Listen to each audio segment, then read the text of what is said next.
I hope everyone is ready. थोड़ा सा एक छोटा सा लेक्चर पढ़ेंगे, छोटा सा एक फॉन्ट ऑफ का लेक्चर पढ़ेंगे, फिर आगे चलते हैं। अभी नॉर्मल लेक्चर तो हमारा हो गया, फिर भी एक छोटा सा ये फ्रेज होना चाहिए। आपको पता है मैं आपको फ्रेजेस भी साथ साथ देता रहता हूं। हमने अब तक कौन कौन से फ्रेज पढ़े हैं? वांट टू, सही है, चाहना, लाइक टू, पसंद है, okay, like to, be afraid of, किसी चीज का खौफ होना, यूज टू, किया करता था, गोइंग टू, करने वाले हैं, ये सारे अभी तक हमने, विश टू, चाहिए, और बी विलिंग टू, रजामंदी के लिए इस्तेमाल होता था, I am willing to speak English, willing to take class. ये सारे लेक्चर अभी हम लोग, ये सारे फ्रेजेस हम लोग पढ़ चुके हैं। आज का जो फ्रेज है वो है बी फॉन्ड ऑफ। क्या फ्रेज है? Be fond of. ये फाउंड नहीं है, फाउंड नहीं है। एक इंग्लिश में वर्ड होता है फाइंड, तलाश करना, फाइंड। फाइंड की सेकंड फॉर्म क्या होती है?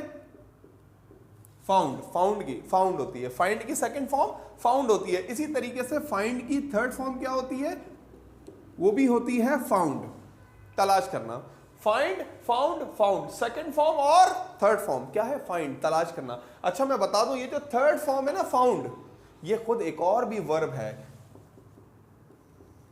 फाउंड। क्या मतलब है इसका?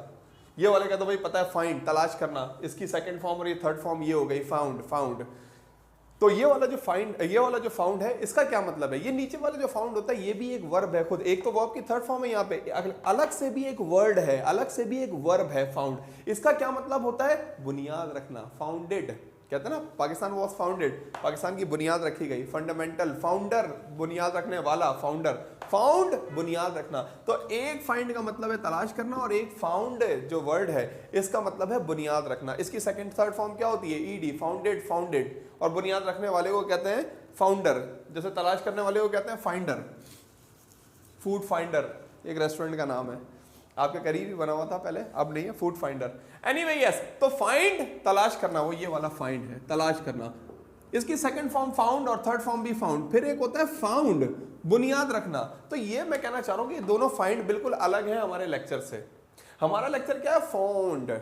ब्रिटिश की आदत है कि ओ को थोड़ा स्ट्रेच करते हैं, go, so what is the name of lecture? The name of lecture is be fond of plus verb ING form. Lecture का नाम है be fond of plus verb ING form. Lecture start करने से पहले ही मैं आपको बता दूं कि भाई फ्रेजेस इंग्लिश में बहुत ज्यादा जरूरी हैं। जितने भी फ्रेजेस हैं, ये वांट टू लगा ले, लाइक टू लगा ले, यूज टू, गोइंग टू, इतने पावरफुल हैं कि टेंसेस और मॉडल्स को ये टक्कर देते हैं। So I think we should now start be fond of plus verb ING form. Lecture का नाम है be fond of plus verb ING form. क्या बात करता है? When you enjoy doing something, when you enjoy doing something, अगर उर्दू में इसकी मैं आपको हिंट दूं, अदनान, यस, उर्दू में अगर मैं आपको इसकी हिंट दूं तो उर्दू में बड़ी सिंपल सी हिंट है इसकी, शौकीन।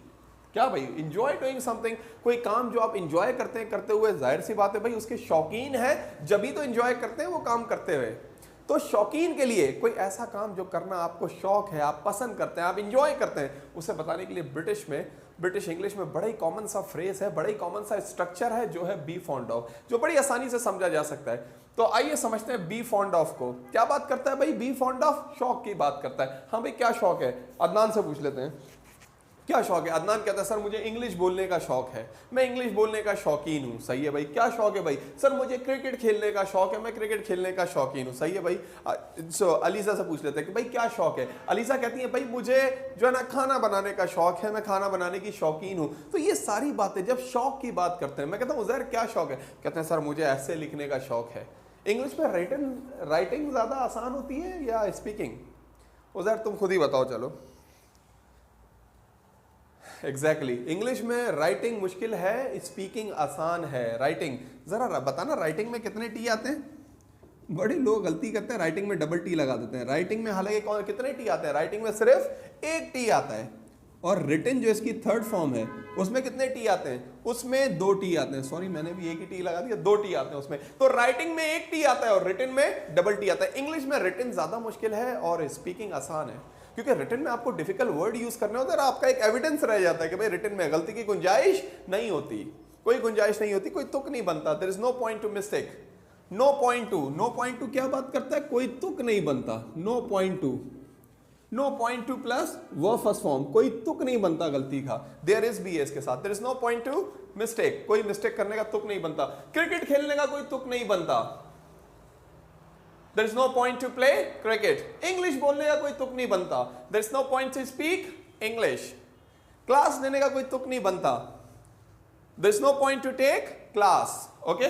लड़ाई करने का कोई तुक नहीं बनता, there is no point to fight, लड़ाई करने का कोई तुक नहीं बनता, सो नो पॉइंट टू। फिर आप बोलेंगे सर आप इधर उधर ले जा रहे हैं, writing written, no point to. अच्छा भाई एक फाइंड तलाश करना, एक फाउंड, बुनियाद रखना, फाइंड फाउंड फाउंड, ना के फाइंड फाइंडेड नहीं होगा, फाइंड फाउंड फाउंड, और फाउंड फाउंडेड फाउंडेड। अच्छा ये दोनों थे। हमारा लेक्चर है, हमारा कंसर्न है आज, हमारा कंसर्न किसके साथ है? फॉन्ड ऑफ के साथ है। क्या बात करता है? जो शौक की बात करता है, ऐसा काम जो करने के हम लोग शौकीन हो। Okay yes come see here, yes yeah where are you watching, yes see here, yes okay.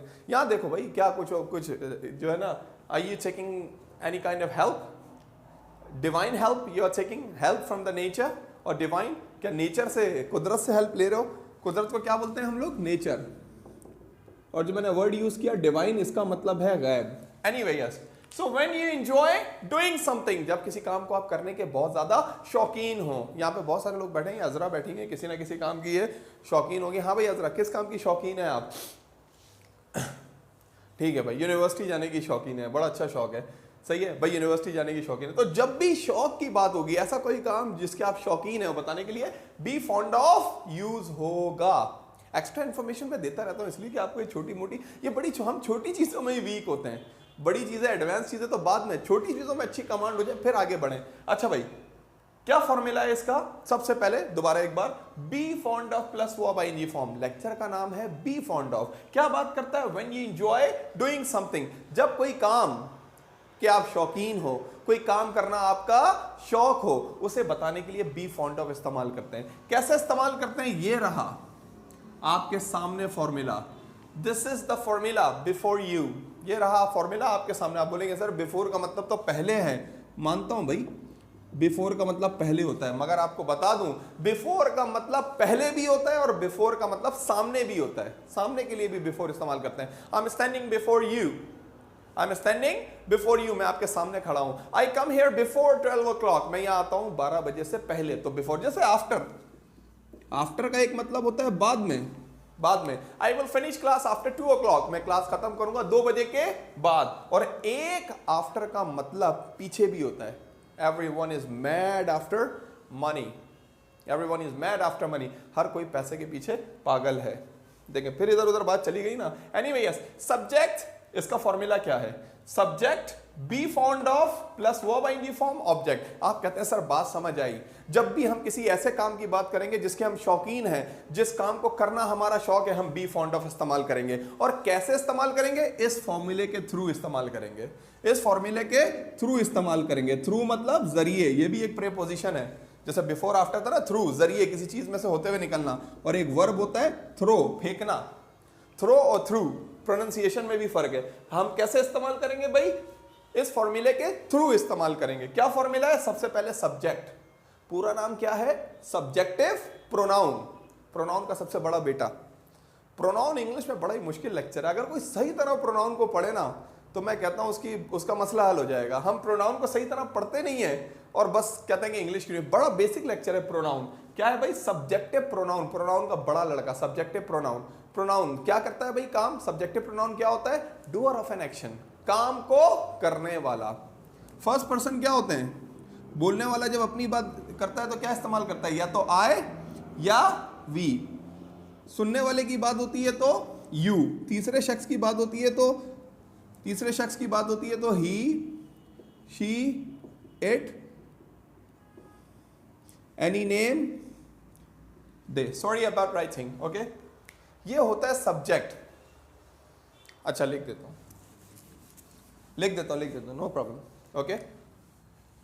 First person I and we, second person you, third person he, she, it, any name, they। For example समझाने के लिए सबसे पहले आ गया subject, subjective pronoun, काम को करने वाला। जुमले के शुरू में आते हैं। एक होता है सब्जेक्टिव प्रोनाउन आई, काम को करने वाला मैं, और एक होता है ऑब्जेक्टिव प्रोनाउन। ऑब्जेक्टिव प्रोनाउन क्या होगा? आई का मी, क्या होगा मी। फिर होता है पोजेसिव एडजेक्टिव माय, फिर होता है पोजेसिव प्रोनाउन माइन। इसी तरीके से सर माय भी एक प्रोनाउन है, आई भी एक प्रोनाउन है, माय भी एक प्रोनाउन है, मी भी एक प्रोनाउन है, माइन भी एक प्रोनाउन है, माई सेल्फ भी एक प्रोनाउन है, देयर भी एक प्रोनाउन है, दिस भी एक प्रोनाउन है, एवरीवन, एनीवन, समबडी, ये भी प्रोनाउन है। So pronoun is a very vast big lecture. Okay, बहुत बड़ा लेक्चर है pronoun. So don't be boring, TDS. TDS का मतलब क्या है? Boring, very boring. सिर्फ बोरिंग नहीं, very boring, TDS. Okay yes, तो सबसे पहले आ गया सब्जेक्ट। ओके, सब्जेक्ट के बाद आता है be. Be form of verb का क्या मतलब है? बी का मतलब है अगर प्रेजेंट में होगा तो इज, एम, आर, अगर पास्ट में होगा ये लेक्चर तो वॉज, वर, अगर फ्यूचर में होगा ये लेक्चर तो विल बी। तो बी इनका सिंबल है जिसको कहते हैं be form of verb. Is, am, are, was, were, will be, इनकी शॉर्ट फॉर्म यानी इनका एक सिंबल, इनका एक नाम ग्रामर में क्या है? बी। तो सब्जेक्ट सबसे पहले काम करने वाला, कितने गिने चुने तो हैं आपको पता है। सब्जेक्ट के बाद बी। अब आपको इतनी तो नॉलेज होगी कि ये इज, एम, आर जो है, अभी प्रेजेंट की बात कर रहे हैं, इज, एम, आर कहां कहां लगता है? आई के साथ क्या लगता है? एम। वी के साथ क्या लगता है? प्लूरल है वी, इसलिए आई लगता है। यू के साथ क्या लगता है? यू भी एक प्लूरल है, सिंगुलर भी है, प्लूरल भी है। यू एक के लिए भी इस्तेमाल होता है, ज्यादा के लिए भी, मगर होता किसके लिए? सेकंड पर्सन के लिए। मैं कहता हूं यू आर स्टूडेंट, तुम स्टूडेंट, और सबके लिए भी यही बोलूंगा, यू आर स्टूडेंट। तो यू के साथ हम लोग क्या इस्तेमाल करते हैं? Are. He is, she is, it is, कोई एक सिंगुलर नाम है, एनी नेम, तो इज। अली इज, और दे भी प्लूरल है तो दे आर। तो सब्जेक्ट, उसके बाद बी। बी के बाद आता है हमारे पास फॉन्ड ऑफ, लेक्चर का नाम, और ऑफ के बाद कौन सी वर्ब की फॉर्म आएगी? Verb ING form. अगर इधर टू होता तो कौन सी फॉर्म आती? अगर इधर टू होता तो वर्ब की फर्स्ट फॉर्म आती। टू के बाद ये रूल है कि 99% टू के बाद हमें वर्ब की फर्स्ट फॉर्म यूज करनी होती है। और ऑफ के बाद कौन सी? अगर वर्ब आ रहा है ऑफ के बाद तो कौन सी फॉर्म यूज करनी होगी? Verb ING form.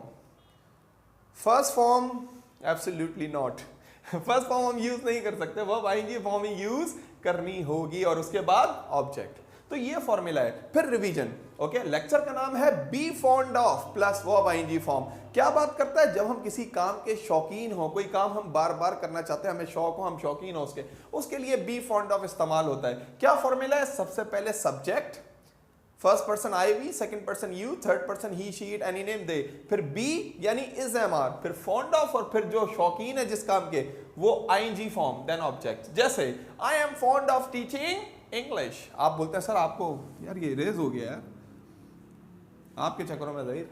Anyway, so I am fond of teaching English. आप कहते हैं सर सबसे पहले आप अपना कोई शौक बताएं। मैं कहता हूं मेरा शौक, मुझे पता है शौक किसमें बताते हैं, उसके लिए ब्रिटिश ने ये स्ट्रक्चर, ये फ्रेज दिया है, तो मैं फौरन बोलता हूं। अपनी बात कर रहा हूं ना तो आई लगाता हूं, और आई के साथ मुझे पता है इज, एम, आर में से एम लगता है, तो मैं कहता हूं I am fond of teaching English. मैं इंग्लिश पढ़ाने का शौकीन हूं, इंग्लिश पढ़ाना मेरा शौक है। दिल से पढ़ाता हूं भाई, देखो दिल से पढ़ाता हूं, दिल से उतरता नहीं हूं, दिल से पढ़ाता हूं, ये बात है। I am fond of teaching English, मैं इंग्लिश पढ़ाने का शौकीन हूं। अच्छा भाई, हम बात कर लेते हैं। आप कहते हैं सर आपको पता है कि उज़ैर किस चीज के शौकीन है? मुझे पता है, उज़ैर को मैं जानता हूं, तो मैं बोलता हूं उज़ैर की बात हो रही है थर्ड पर्सन की, तो बोलता ही। उज़ैर भी लगा सकता था यहाँ पे, मगर मैं ही की बात करूं। ही is fond of playing cricket, ये क्रिकेट खेलने के शौकीन है, ये क्रिकेट खेलने के शौकीन है। जैसे मैं I am also fond of playing cricket, मैं भी क्रिकेट खेलने का शौकीन हूं। चच्चा ने कैसे मारा 46, बेहतरीन बेहतरीन मारे यार, मजा आ गया देख के यार इनिंग, बड़े अरसे बाद। हफीज याद आ गया, मोहम्मद हफीज के भी ऐसे कंप्लीट सिक्सेस थे, तो मुझे वो याद आ गया। हमारे भी ऐसे सिक्सेस हैं यार, ऐसा मसला नहीं है, कभी देखो। Anyway yes, he is fond of playing cricket, वो क्रिकेट खेलने का शौकीन है। She is fond of cooking food. Azra की बात कर लेते हैं। आप कहते हैं सर आप पूरी क्लास से मैं पूछता हूं भाई अजरा के भी तो कोई काम बताएं जो इनको करना पसंद है, तो आप फौरन बोलते हैं sir she is fond of cooking food, वो खाना बनाने की शौकीन है। तो आप लोग किस किस चीज के शौकीन है? कुछ सेंटेंसेस हो जाएं आपकी तरफ से, बनाएं कि भाई I am fond of writing lecture, he is fond of going barrier town, ये बैरियर टाउन जाने के शौकीन है भाई, तो ये ना he is fond of, no no no. So fond of किसी चीज के शौकीन होना। अच्छा, जब हम इसके नेगेटिव की तरफ जाते हैं, थोड़ा सा मैं रिमूव कर दूं ये, जब हम इसके नेगेटिव की तरफ जाते हैं, नेगेटिव, तो बी वाले जितने भी फॉर्मूले हैं बी वाले, उनका नेगेटिव बनाना तो बहुत ही आसान है। I am fond of, I am not fond of teaching English. मैं कहता हूं कि भाई मैं इंग्लिश पढ़ाने का शौकीन नहीं हूं, पैसे के लिए पढ़ाता हूं। ये तो आप बेहतर जानते हैं कि yes, I am not fond of teaching English, मैं इंग्लिश पढ़ाने का शौकीन नहीं हूं। तो जब नेगेटिव बनेगा तो सिर्फ बी के बाद नॉट लगा देंगे, कोई रॉकेट साइंस नहीं है। जब सवाल बनेगा तो यही बी शुरू में आ जाएगा, is he fond of playing cricket, क्या वो क्रिकेट खेलने का शौकीन है। मैं इंग्लिश बोलने की शौकीन हूं, I am fond of speaking English. मैं प्रेजेंटेशन देने की शौकीन हूं, I am fond of giving presentation. मैं पिज्जा खाने का शौकीन हूं, I am fond of eating pizza. So whenever we talk about the keen, शौक की बात होगी तो बी फॉन्ड ऑफ इस्तेमाल होगा। ये लेक्चर पास्ट में भी जा सकता है, ओके जैसे I am fond of teaching English, मैं इंग्लिश पढ़ाने का शौकीन हूं, पास्ट में जाएगा तो was, I was fond of teaching English, मैं इंग्लिश पढ़ाने का शौकीन था, अब नहीं हूं। और फ्यूचर में भी जा सकता है कि आई विल बी, एक बार टीचिंग आ जाए बस देखो फिर, I will be fond of teaching English, मैं टीचिंग करने का, मैं इंग्लिश पढ़ाने का शौकीन होऊंगा। चलें वापस प्रेजेंट पे आ जाते हैं, प्रेजेंट में ज्यादा यूज होता है ना, इसलिए I am fond of teaching English. बात समझ आई कि लेक्चर का नाम है be fond of plus verb ING form. क्या बात करता है, when we enjoy, when you enjoy doing something, किसी काम के आप लोग शौकीन हो, कोई काम करना आपका शौक हो, आप बार बार करते हो, चलो भाई ये बात समझ आती है। फॉर्मूला इज फॉर्मूला, ना के formula, formula. Stupid, student, you को सही बोलना है। Subject plus be fond of plus verb ING form plus object, ये फॉर्मूला है। I am fond of teaching English, मैं इंग्लिश पढ़ाने का शौकीन हूं। मगर आपको एक बात बता दूं मैं, आप ये लेक्चर नहीं सुनेंगे ब्रिटिश से अक्सर। क्यों नहीं सुनेंगे, क्योंकि जब वो ये लेक्चर बोलते हैं तो बिल्कुल अलग तरीके से बोलते हैं। चलिए आइए अब थोड़ा प्रोनाउंसिएशन की तरफ, थोड़ा एक्सेंट की तरफ ले जा रहा हूं आपको, सही है ना, कि ब्रिटिश कैसे बोलते हैं इस लेक्चर को। सबसे पहले तो भाई पहला काम वो ये करते हैं कि सब्जेक्टिव प्रोनाउन और बी को आपस में मिला देते हैं। मिला दिया, आई एम क्या हो गया, आम, ही इज क्या हो गया, ही इज, शी इज क्या हो गया, शी इज, मिला के, सही है भाई। अच्छा भाई, और इनका एक इनफॉर्मल कॉन्ट्रैक्शन भी है, इनफॉर्मल, कि जहां जहां ऑफ लगता है ये लोग ऑफ हटा देते हैं और ए लगा देते हैं। Kind of, kind, for example kind of, तो आप देखना इसको ये लोग कैसे बोलते हैं, इनफॉर्मल कॉन्ट्रैक्शन है, मगर जो है ना स्पोकन में समझने के लिए जरूरी है भाई, पता चले वो कोई कुछ बोल रहा है और आपके सर पे से जा रही है। ओके, तो फॉन्ड ऑफ का ऑफ हट गया, ए आ गया, ए आ गया। फिर इनकी एक और आदत है कि ये आईएनजी फॉर्म का जी साइलेंट करते हैं। हम लोग क्या बोल रहे हैं, आई am fond of teaching English, मैं इंग्लिश पढ़ाने का शौकीन हूं। मगर आप देखें जरा ब्रिटिश को कैसे बोलेंगे, I am fond of teaching English, accent में इतने स्पीड में बोलते जाएंगे, बोलेंगे I am fond of teaching English. Okay, he, हम बोलेंगे he is fond of playing cricket, वो क्रिकेट खेलने का शौकीन है। मगर वो क्या बोलेंगे, he is fond of playing cricket, he is fond of playing cricket, speed से बोलेंगे, it is Harry to Jerry, हमारे सर पे से गुजरता है। ओके, तो सब्जेक्ट और बी को मिला देते हैं, फिर फॉन्ड ऑफ को ऑफ हटा के ए लगा देते हैं, आईएनजी फॉर्म का जी साइलेंट कर देते हैं। मैं कहता हूं I am fond of doing work, मैं काम करने का शौकीन हूं, I am fond of doing work, I am fond doing work, मैं काम करने का शौकीन हूं, लाइक दिस दे से। Okay, so I hope you understand the lecture. The lecture is very simple. It's about be fond of whenever you enjoy doing something. So in that case, we people use be fond of. And I want you people to make more and more sentences for this lecture. If you make more and more sentences, you will be okay, because practice make men perfect. Okay, and I hope you understand these tips also about the accent and the vocabulary also. Okay, now it's up to you, over to you. You people will have to make at least 10 sentences, okay? Even you can make for present also, you can make for past also. Please carry on. Please go ahead. Please keep it up. Continue. Okay? Thank you.